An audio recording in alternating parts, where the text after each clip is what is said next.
Welcome back to the International Broadcast Center in Sochi. I'm joined now by President Barack Obama from the White House. There are, of course, any number of questions that can be asked of any sitting U.S. president. But tonight, we'll confine our conversation with President Obama to topics pertaining to these Olympics. First of all, thank you, Mr. President, for being with us tonight. And our first question is this. Neither you nor the Vice President, the First Lady, nor any high-ranking member of your cabinet will be in Sochi for these Olympics. Why not? Well, unfortunately, I haven't had a chance to go to the Olympics since I've been president.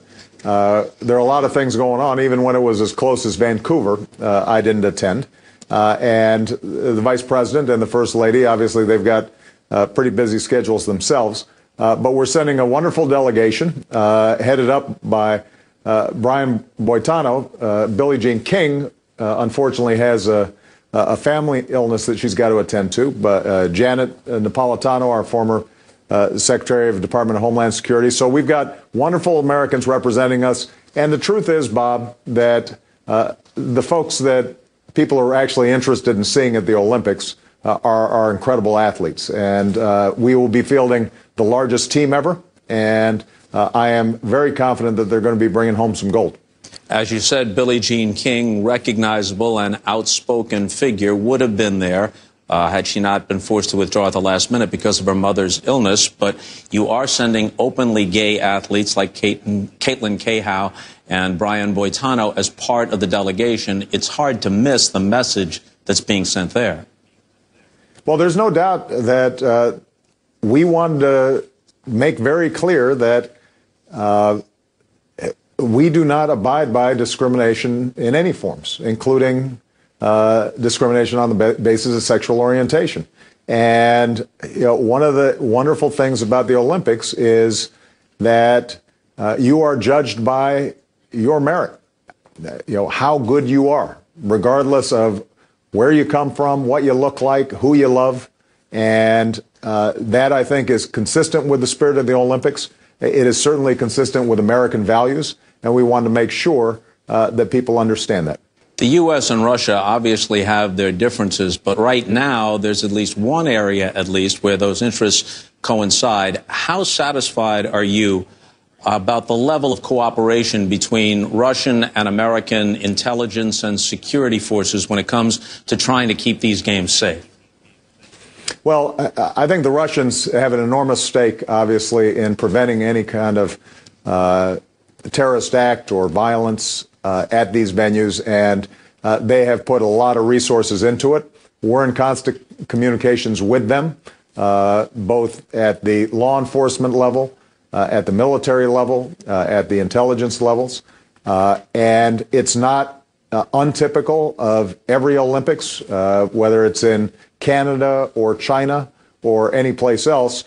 We are consistently working with them to make sure that not only are our athletes safe, but everybody who's attending these games are safe.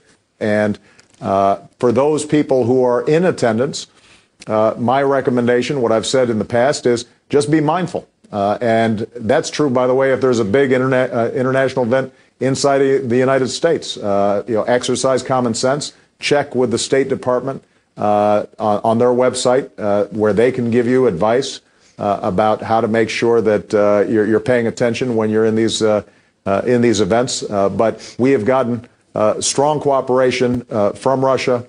We expect that will continue through the duration of the games. They've got obviously an enormous investment in making sure that these Olympics are successful. You came into office promising to reset America's relationship with Russia, and if anything, it seems to have deteriorated, and it also seems that if anyone is doing the resetting, it's President Putin. Syria, Iran, asylum for Edward Snowden, laws prohibiting U.S. couples from adopting Russian orphans. How well do you think you can work with President Putin going forward? How effectively? Well, first of all, Bob, that was sort of a selective list because in my first term, we were able to reduce nuclear stockpiles in both countries. We were able to make sure Russia ascension to the WTO took place so that they were abiding by international norms and rules on trade that provided opportunities for U.S. businesses. We were able to cooperate on Libya and making sure that Gaddafi wasn't slaughtering many of his own people. So there have been ups and downs in the relationship during the course of these 5 years. I think there's always going to be a balance where there are areas of mutual interest. We work together. We cooperate. It is a constructive, respectful relationship when I interact with Mr. Putin. But there are going to be times where we have real differences, and we tend to have pretty blunt conversations. The one thing I will give Mr. Putin credit for is that when we sit down and talk, there's not a lot of beating around the bush or niceties. I think it's all business, and I tell him where I strongly disagree with him, and he does the same. Well, you just answered my following question, at least in part, but most people perceive your relationship with the Russian president, this might be the right adjective, this being the Winter Olympics, they perceive it as being icy. How would you characterize your relationship with President Putin? Oh, I wouldn't call it icy. The truth of the matter is that when we're in meetings, there's a lot of exchanges. There's a surprising amount of humor. And a lot of give and take. And he's always treated me with the utmost respect, and I think he recognizes the importance to Russia of working with the United States on areas of mutual concern. He does have a public style where he likes to sit back and look a little bored during the course of joint interviews, and I think that's where some of these perceptions come up. My sense is that's part of his shtick back home politically is wanting to look like the tough guy. And, U.S. politicians have a different style. We tend to smile once in a while. So we appreciate the time that you've given us, Mr. President. So one last question. Do you have a message for the United States team as they approach tonight's opening ceremony and the competition that will follow? Well, we couldn't be prouder of them. I've had the chance now to meet a lot of Olympic athletes, including those that were so successful in Vancouver. One observation when they came to the White House, Michelle and I shook hands and met with all of them, and they all look really healthy.